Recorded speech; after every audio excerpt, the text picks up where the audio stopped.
சூப்பரா இருக்கு. ஆனா உங்களுக்கு சூப்பரா இருக்கு வேற என்ன பிடிச்சிருந்துச்சு? ரொம்ப நாளைக்கு அப்புறம் ஒரு ஃபீல் குட் மூவி பாக்குற மாதிரி நல்ல ஃபேமிலி என்டர்டைன்மெண்டா இருந்துச்சு. சூப்பரா இருந்துச்சு. இந்த ரத்தம் கன்னு இதெல்லாம் இல்லாம கொஞ்சம் கண்டிப்பா டூரிஸ்ட் மாதிரி கூட்டிட்டு போயிட்டாங்க.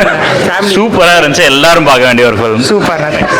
ஆனா உங்களுக்கு ஃபீல் குட் மூவி ரொம்ப நல்லா ரொம்ப இருந்தது. சூப்பரா இருந்துச்சு. சசிகுமார் சார் ஆக்டிங் நல்லா இருந்துச்சு, சூப்பரா இருந்தது. அந்த குட்டி பையன் ஆக்டிங் எப்படி இருந்துச்சு? அது ரொம்ப சூப்பரா இருந்தது. நம்ம வீட்ல ஒரு குழந்தை இருந்த மாதிரி இருந்துச்சா இல்ல? கண்டிப்பா நம்ம வீட்ல ஒரு குழந்தை இருந்த மாதிரி இருந்தது. தேங்க்ஸ். ஆனா உங்களுக்கு படம் நல்லா இருக்கு. நல்லா இருக்கு. படம் சூப்பர். கண்டிப்பா எல்லாரும் வந்து பார்க்கலாம். சசிகுமார் சார் ஆக்டிங் சூப்பரா நடிச்சிருக்காரு. ரொம்ப நல்லா இருந்துச்சு. ஃபேமிலி என்டர்டைன்மெண்டா இருக்கு. ஃபேமிலி எல்லாரும் வந்து பார்க்கலாம். நல்ல கருத்து சொல்லியிருக்காங்க. நல்ல கருத்து. அப்படி என்ன கருத்து சொல்லியிருக்காங்க? ஸ்ரீலங்கா தமிழன் வந்து அகதிகள் கிடையாதுன்னு சொல்லிட்டு ஒரு நல்ல கருத்து சொல்லியிருக்காங்க. தேங்க்ஸ். படம் ரொம்ப நல்லா இருந்துச்சு. அந்த பையன் ரோல் பண்ண பிடிச்சிருந்துச்சா நடிச்சது? ரொம்ப நல்லா இருந்துச்சு. வேற உங்களுக்கு சூப்பரா இருக்கு படம். நல்லா அருமையான படம். சசிகுமார் நம்பி வரலாம். நல்லா இருந்துச்சு. ரொம்ப நல்லா இருக்குங்க, பார்க்கலாம், ஃபேமிலியோட பார்க்கலாம். வேற என்ன பிடிச்சிருந்துச்சு? எல்லாமே பிடிச்சிருக்கு, எதுவும் பர்டிகுலர் சொல்ல முடியல, எல்லாம் பிடிச்சி. நார்மலா மூவி பாக்குறதுக்கும் இந்த மாதிரி ஃபேமிலி ஆடியன்ஸோட பாக்குறதுக்கும் எப்படி இருக்கு?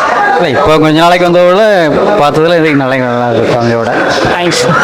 அயோத்திக்கு அப்புறம் நல்ல படம், உண்மையிலே நல்ல படம். பரவாயில்ல.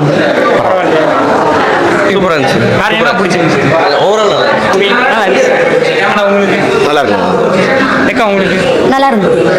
நல்லா இருந்துச்சு ப்ரோ. உங்களுக்கு வேற என்ன பிடிச்சிருந்துச்சு? எல்லா சீனும் நல்லா இருந்துச்சு. மூவி சூப்பரா இருக்கா? Family entertainment. Family entertainment movie தான் ப்ரோ.